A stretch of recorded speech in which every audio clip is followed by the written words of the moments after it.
Тээврийн цагдаагийн албанаас өнгө нэмий гэсэн аян зохион байгуулж байгаа юм байна. Үүнд нь би нэгдэж байгаадаа баяртай байна.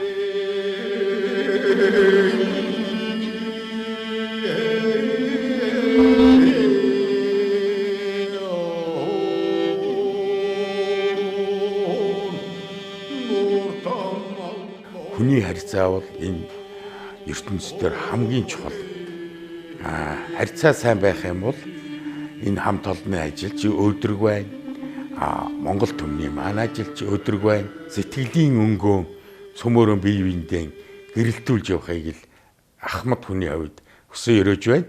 Дэлхийн нийтээр нь хамарсан цар тахал гэд нэг аюулт өвчин хүндрэлтнийг дарчлан зовоож амь насаар нь аюулт өвчин үүсгэж байна.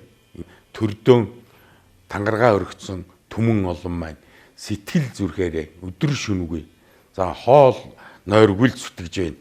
Энд биднөө даван гарахад энэ бүгдийг хайрлан хүндэлж, дээдэлж, хэлсэн ярьсан үүрэг тушаал зааварт нь үнэнчээр зүтгэж эргэн цагдаа хоёрын харьцааны талаар бие биенээ хайрланхан наад нүдний үзүүрт гэрэл байна.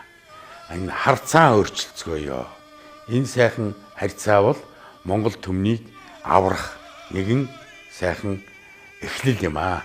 Монгол түмний минь залуучууд, дамаан залуучуудаа ирч хүчээ гэрэл гэгээгээ гаргаж энэ бүгдтэйгээ их хайраар бие биенийхээ сэтгэлийг ойлгож энэ харьцааныхаа төлөө нэгэн бүр сэтгэл оюунаа засах цаг иржээ.